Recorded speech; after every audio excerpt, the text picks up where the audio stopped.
All right, so one of the problems that a lot of people have when they've got like a sore lower back, or they've got stiff hips and shoulders, or poor breathing, is that they have a stiff rib cage. They've got a rib cage that isn't able to move. It's not able to fully expand and contract.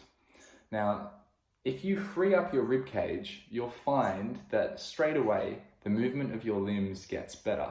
You'll find you're more athletic, you've got more range in a functional way to actually reach for things, pick things up, throw things, but that you'll be using your body's connective tissues or fascia or elasticity far more effectively. So that means less effort, more athleticism, less pain, less tightness. If I haven't sold you on it, then you're just going to have to watch the video.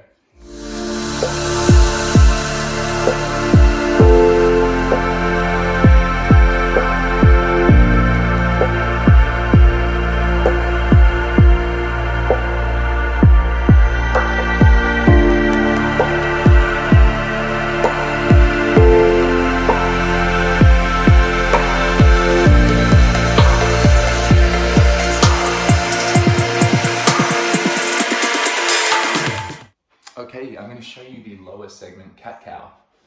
Now, for this one, our focus is going to be firstly to draw up through the mid-back, or the back ribs, and the TL junction, or thoracolumbar junction. And the thoracolumbar junction, so you can see, is the area which is now collapsing.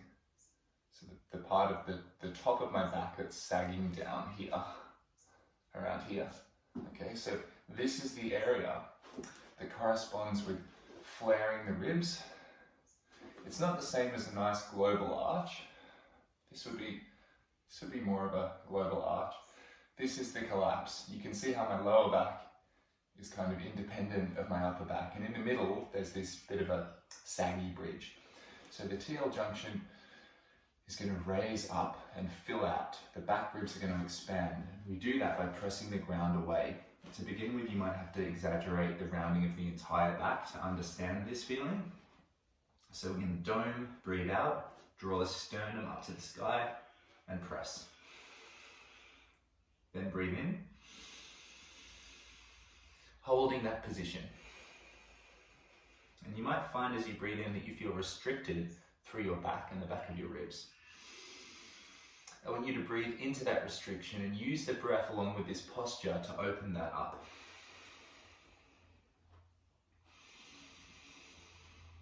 You can tuck the chin, pull the chin back if you like. Keep pressing up.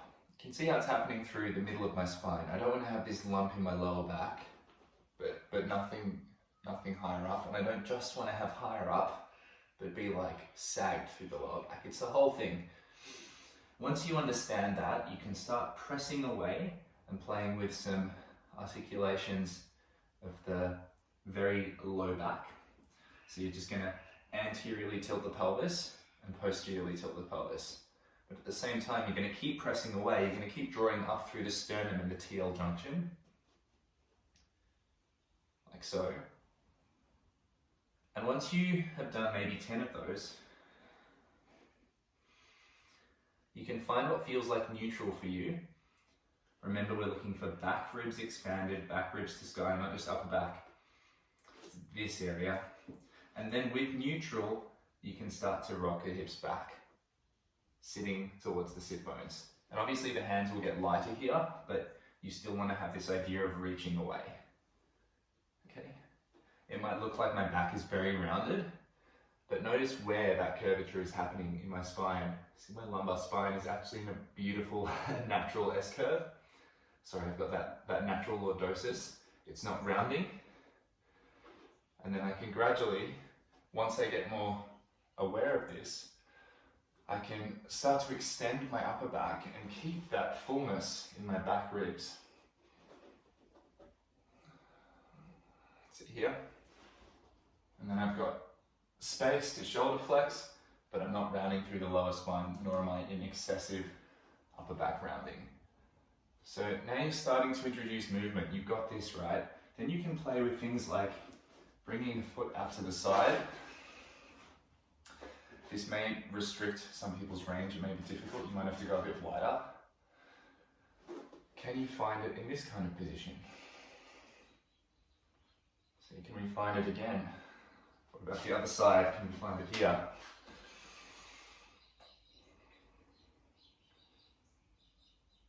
It helps to film yourself, of course. Can we find it if we go to here? And you'll notice in these positions, one of the options that you have is to wriggle side to side. So you want to establish this position through the midsection, and then the little side flexion is like an opening of these ribs, like an accordion. And we're just flossing the tissues. We're breathing in, breathing out, and expanding these structures of the body, which might have been chronically tight and restricting our movement. So from there, the concept just becomes take it further. Like, can you stand up? Can you lift doing this? Can you lunge doing this? Can you press and pull and rotate doing this? Can you play sport doing this? Because when you can stack through a neutral curvature of the spine, with the back ribs expanded, it's going to help you to breathe more fully. It's going to help you to create a nice, smooth, expanded surface for the shoulder blades to travel along, as opposed to a compressed kind of surface. It's going to enable you to use the connective tissues in your lower back because you're stretching them tight. You're expanding and lengthening your back, so the connective tissues, the thoracolumbar fascia, is going to be taking more of the loading elastically rather than your lower back having to muscularly contract, which is a slower, more effortful way to move. It's not as athletic.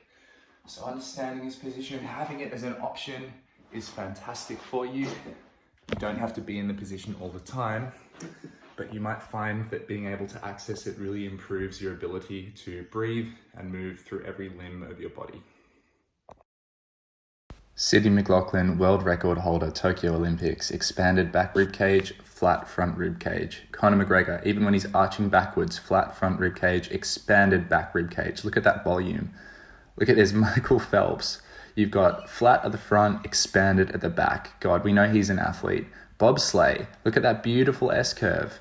Back rib expansion overhead from Yuval here in his handstand. Here we have Liu Xiaojun, and if you look at where his back muscles start, they don't start low down, they start above the belt line. In all of these athletes, even when they arch backwards, the front ribs don't disconnect. Like this, it's connected. There is a connectedness here which allows an expansion back here to harness that X of fascia down in the lower back and create this beautiful elastic power without effort. So you can use this not only for sport, you can also use this to breathe better, recover better, enjoy the space to just be and relax with less restriction around this central part of your organs, your heart, your lungs. Thanks for watching, guys.